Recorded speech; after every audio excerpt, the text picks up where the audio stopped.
So, what are some of the culture problems that really hamper productivity? Well, you find it really breaks out into kind of the time, talent, and energy of the people.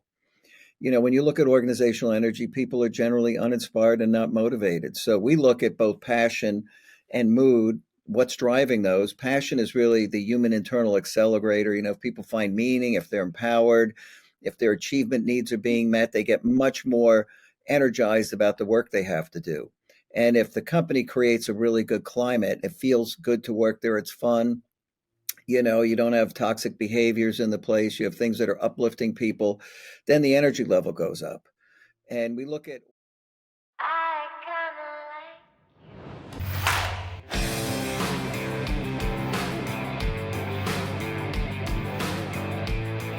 kinda Hey, welcome to Networking Star. I am your host, Jeffery Boyle. And here at Networking Star, I have some of the most innovative and interesting entrepreneurs and thought leaders. And they are people that help us want to have, be, and do more. And today I'm joined by Frank Wander. He is the CEO of People Productive. He's a board member of Shelter Point Life Insurance. He's an author of Transforming IT Culture, and he's a turnaround specialist for Fortune 250 companies. You are a busy man, Frank. Thanks for being with us. pretty busy over time. Yeah, absolutely. You're never busier than when you're an entrepreneur, though. I must say that that's consuming. It certainly can be. And I think one of the great things about doing this podcast is I meet such interesting people with very different backgrounds. You are uh, one of the things that you do, well, a lot of things that you do that was really fascinating to me as a turnaround specialist for Fortune 250. That is a very selective group of companies to be able to help those turn around. Explain a little bit about that and how you Yeah. accidentally came Well, into that I was space. a turnaround CIO, and to be honest with you, all these things in life are just serendipity. I ended up being good at fixing things, and if you're in IT and you can fix things, there's always plenty broken. And it Yeah. went from fixing, large projects and programs and then getting recruited into a large insurance company as a CIO of one of their divisions, which was broken. And, I did that and that just became what I do. And realized I was good at it and found through doing it that the key to turnarounds was getting the people to be really productive, working together, happy. And that's how I ended up here. So your company, People Productive, is all about that, is helping people succeed, not necessarily through technology, which is really, I guess, ironic because you're an IT guy. So how is it that how do you help people become more productive rather than focusing just on the technology part of it?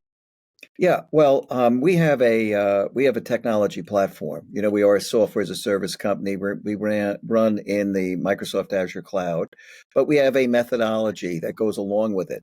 So we provide a complete solution to companies.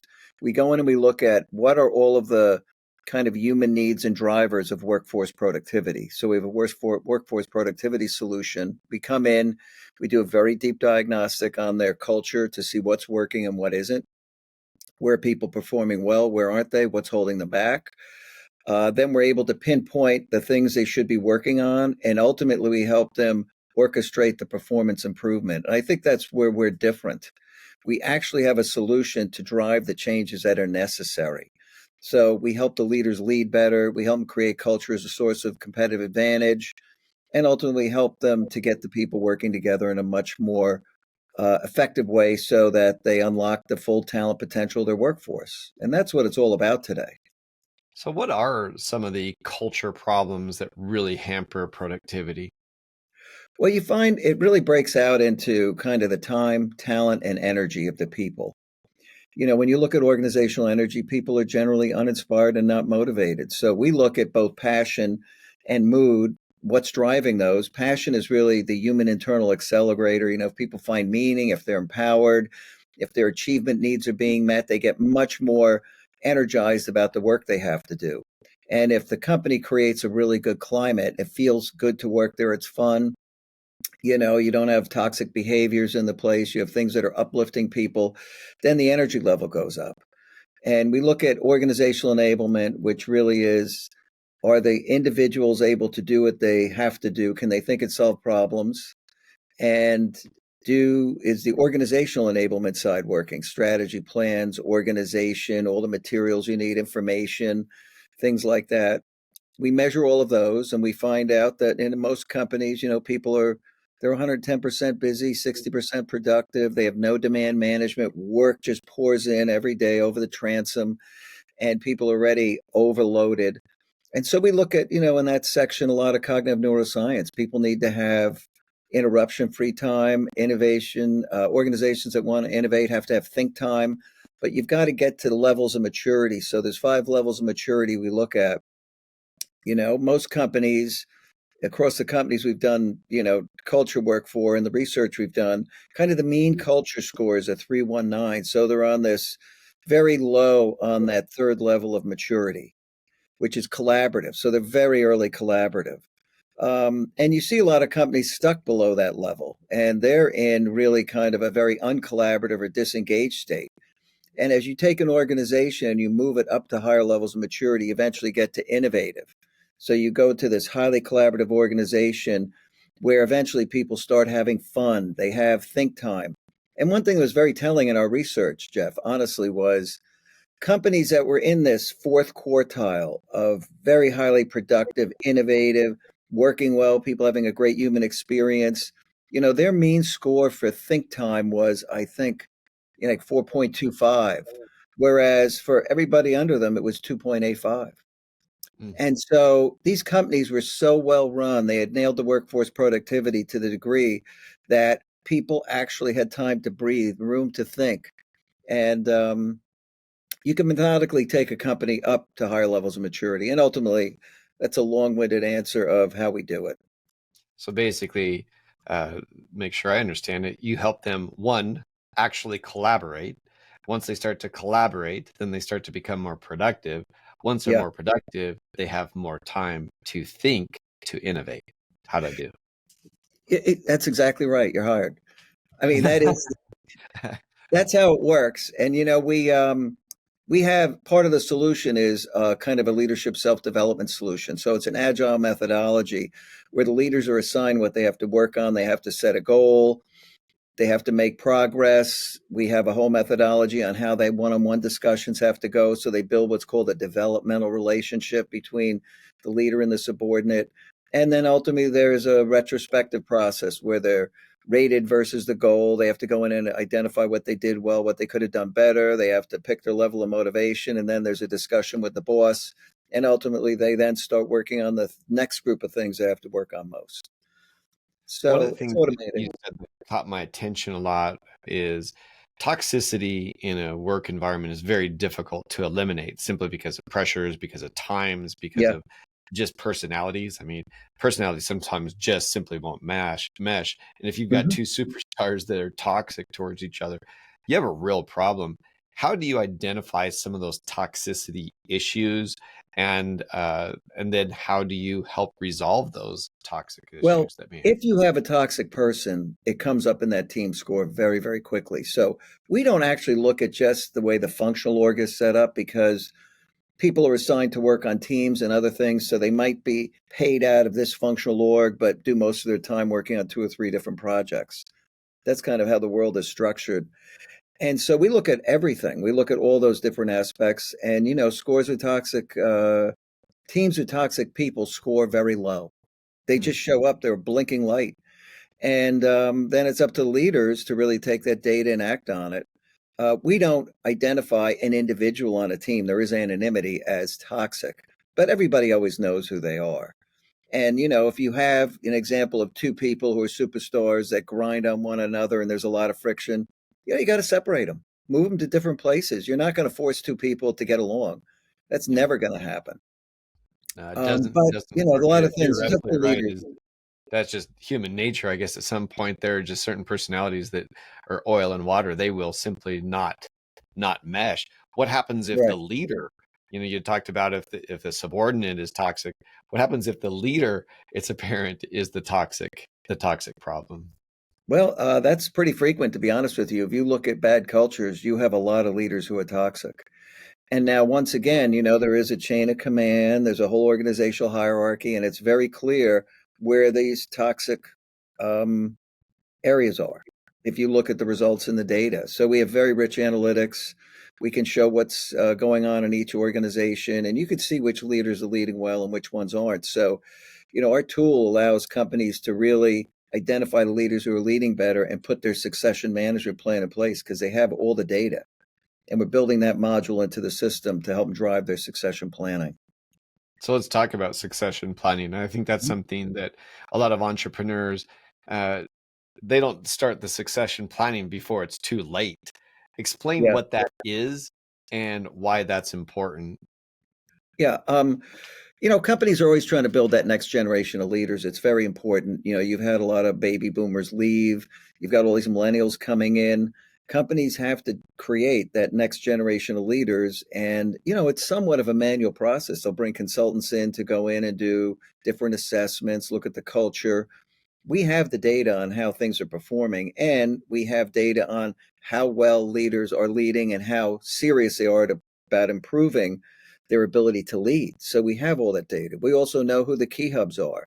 Who are those people that everybody in the organization wants to go to when they need help? And certain leaders are magnets that, help people, they're key hubs. Others are avoided by people. And so these are the elements that allow you to see, who are those future stars of the organization? And, ultimately, did they hit their numbers? Are they delivering what they have to do and improving their culture on a regular basis? Are they one of the people that folks want to go to? So it's data. You need data to make all these decisions today. You are, as you're going through that, it just popped in my head about the succession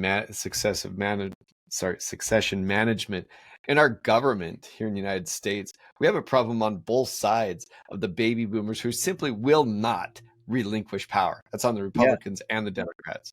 Our president, his chief foe in the Aging out. Senate. Yeah. It's crazy how you have these much older generation that won't release that, and Yep. all of a sudden it's almost expected that we have these government leaders that are there. But within business, I don't think the egos, there's giant egos, but I don't think the egos are there. A lot of them are there for the money, so it's easier to pass it on once you've got that. How do you teach a business owner that perhaps is like our current government leaders that Yeah. simply won't give up that power, if you will, to make sure that the proper next generation comes in? Well, it's a board responsibility, really. The board is responsible to the shareholders. If it is a public company, even if it's not a public company, they have a board overseeing it, and they have to create that succession. And, companies do this in a very thoughtful, methodical way. When it's clear that succession's needed, they start to look at succession and hold management accountable for getting the right succession plans in place, identifying the people, maybe going outside to find a new CEO if no one's really ready. But they have to turn over the reins, and it's up to the board to really make sure that happens. Now, if you have a founder who runs everything, you're not getting them out of there. If he Yeah. wants to stay and he's really got the majority of the shares, I mean, that happens. But I think in most cases, there is a board, there's board oversight, and they have that fiduciary responsibility to make sure that that succession planning takes place. It's thoughtful, and that they can continue to have the company operate on a successful footing. Well, maybe you need to teach the U.S. citizens, which is the board, to help do that. Sorry, just I look at that, but it's really the case of what we see in some Yeah. businesses when you will not relinquish that power to Oh, that it next happens. generation. That So, talk to happens. me a little bit about that. You would hope in the politics, and I'm sorry I went on that tangent, but it's so destructive to a business, the same way that you even see of this toxicity that we see within the public sphere between the two major parties here in the United States. How do you take a reluctant leader, maybe not even the CEO, who is obviously holding the team back? How do you Yeah. teach that person either to change or how to gracefully eliminate that person from that position? Well, you have cases of very, very high performers who aren't good at developing people under them. I think those Yeah. are the toughest situations because they are really performing well. And it's a matter of kind of coaching and guiding them along the way that they've got to start putting, the next layer of management in place. It's got to be a priority. And ultimately, if they can't do it, you probably have to bring in some maybe consulting help to help them get it done. But you're going to have to force it at some point if they're reluctant about doing it. because you got to continue to run the business. You got to have it on a successful footing, and that's leadership. You're kind of your process as you described it makes me think a little bit of Maslow's hierarchy of needs. At the basic needs, you just got to eat. From there, once you reach this stage of Yeah, enlightenment where you're you're on helping the other money. people. Our whole Yeah. thing is built on Maslow's hierarchy of needs, and Wow. we have different needs at different levels. And we have the five levels, just like Maslow, and companies fall into each one of these five bands. And there's the degree to which the human performance needs are met. Many of them are emotional. A lot of them have to do with enablement. Yeah. Um, that is how you improve the performance of the organization. So we have a framework and model tied to that, and that's what we measure and how we move companies up the maturity curve. In the personal, if you're evaluating Maslow hierarchy of needs, very few people get to enlightenment. Very few people get to that Yeah, stage where they're truly mentoring other people. I quote this I guess case study all the time. It happened in Sun Microsystems, where they showed that the organizations that had mentoring had 20% less turnover. They also showed that within the divisions that the mentor was 6 times more likely to succeed and move up and make more money if that person was a mentor. And the person that had a mentor was 5 times more likely to succeed. So there's so many things that you're talking about with your software that you help identify, and then you teach these people how to do it. How do you yeah, implement the mentoring? Because that's really the stage to enlightenment and it is. innovation, is to create those leaders constantly. So how do you implement that if the system is either broken or non-existent? Well, we have training on how to build a developmental relationship, and it's interesting. The Center for Creative Leadership studied this as well, and obviously Scott McDeely did a great job at Sun, right? I mean, Mhm. that company was a powerhouse for many years. Yeah. But when you look at how leaders learn and grow, 70% of their learning and growth comes from the things they're working on, the things they're doing, the challenges on the job. 20% of it comes from these developmental relationships, either the boss, a mentor, maybe a really close friend or associate at work who's working with them. And only 10% is from, formal training. I think most everything is learned on the job, and it's the developmental relationships. So we do training on how to build developmental relationships, and we make that part of the process, because those discussions on, hey, what are you working on, what can I help you with, what's going well, what isn't going well, because they can actually learn from each other when you're dealing with these human factors of leadership. Not there's many people who aren't an expert. Some are ahead, some have high EQ, they're out further than others, but I Yeah. think everybody can learn from each other, especially if somebody digs deeply into something. And having those conversations and making it part of how you work together is the key. It's got to be built into the process. You got to start every meeting with that, not with, hey, tell me about this project, because then Yeah. you're making it a low priority and it falls at the end of the meeting or never. And that's the key, I think. You it's this has been fascinating conversation for me, because as you go through it, all these different studies and these different books and Yeah. leadership and business and entrepreneurship. I went to law school, and when I graduated my last semester, I worked for a federal district judge, Mm, and I learned more in that time than everything else combined. Everything else was a yeah. baseline, but all of a sudden it was put into practical use. You look at the medical field, and you have to have a residency before you can practice on your own. But corporate America, I think, is starting to understand that little bit better. And even I believe schools are doing a little bit better, really requiring these internships and Yeah. externships to be able to do it. Explain a little bit of that, of maybe this philosophy change that it seems like starting to happen because of businesses like yours, to get people to have on the job training. I mean, that's the way it used to be. On the Apprenticeships job, was what used everything. to happen. It's everything. I mean, people learn on the job. 70% of what they learn, probably higher, is by doing. You learn by doing, you learn by trying things out, failing along the way, hopefully nothing big, but trying different things. And that negative feedback is a big part of the learning process. You learn more from kind of what doesn't work than you do from what works, because then it was just too easy. So, yes, you want to challenge people. people learn through challenge. And, there's a lot of research on people getting into a state of flow, and it comes from having that right level of challenge. And when there's the right level of challenge, then people start to overcome, and it's what unlocks innovation. Innovation, all those creative thoughts are in the subconscious. The conscious mind has very limited bandwidth. It's focused on, is there a threat around, and keeping you, safe from threats. And all of the real work, I think the conscious mind is running at like 100 bits a second, and the whole brain, is a 10 billion. I mean, it's just amazing the amount of sensory input coming in everywhere. And the goal of the conscious mind is to really focus on a few things. There's something called, I forget the exact name, but humans ignore 98.4% of what's going on around them.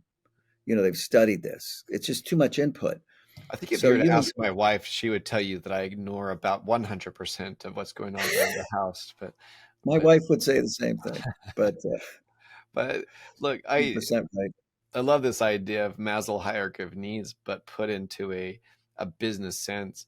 Give me I guess the just a quick. I know I'm maybe asking a very Yeah, difficult question with this, but explain how an entrepreneur that has a business that's doing well can get yeah, it to that to collaborative, and then that really truly innovative. I know you've described of creating the different environments, yeah. but what are the key points that you have to do to get to that top of that pyramid? Well, to get to the top of the pyramid, it requires leaders that want to build this high performance organization. And people don't do what leaders say. They do what they know. They do. They model what they do. So leaders must lead by example. So you have to have a very clear concept of, we're going to build a high performance culture. You as a leader should be controlling and managing the level of energy in the organization. So, we always work with a client to get a theme going. What is the theme? Hey, we're going to uplift one another for a better future together. Whatever it is. And you've got to take that theme and energize people. And I think most leaders don't know how to really drive and unlock different levels of organizational energy, because as you move up Maslow, you're getting higher levels of energy tapped. People's achievement needs are being met, defining deeper meaning in the work.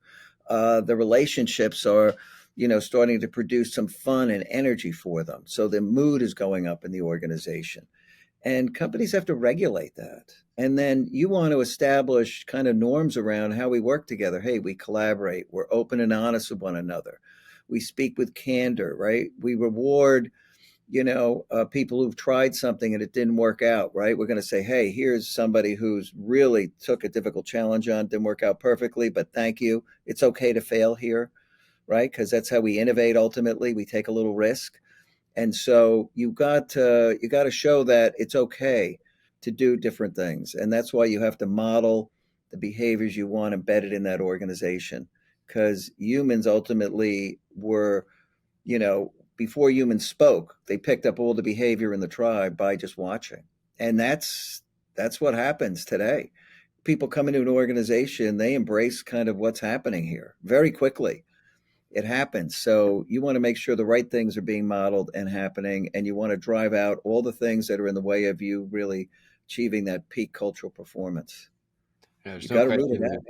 that the half life of business processes continues to get shorter and shorter Oh, and shorter. And as a result of it, those relationships and that collaboration is damaged. And we live in this fast food world where instant results are expected, but rarely are achieved. And which yeah. results in a tremendous amount of feeling of failure. This is a fascinating topic with so many different nuances that are, and I think we've just scratched the surface of it. But tell people how to find you, Frank. Yeah. They can just go to www.peopleproductive.com. We're there. You can reach out to us. We have a lot of information up there. We have a YouTube channel it's People Productive channel on YouTube. We post a video every week on different human factors of leadership. So that's a great resource. If people want to go subscribe, we have a broadcast every Wednesday at 3 o'clock, goes out, automatically goes to Twitter, goes to YouTube, goes to our LinkedIn company. you know. And so lots of places to find us, but start at peopleproductive.com, and we love visitors, so come on over. Well, there's a lot of leadership sites out here, but this one is almost like the science of leadership, where it's practical Yeah. applications. And so many times we hear all of this information of mindset, but there's Yeah. oftentimes I think it's ignored, that checklist of certain things within the organization that you need to do to be able to really create that collaborative and ultimately that very innovative culture. Fascinating Yeah. stuff, Frank. Really appreciate you joining me here on Networking Star. Yeah, Jeff, thanks so much for having me. Great conversation. Love chatting about it. All right, thank you. Thank you.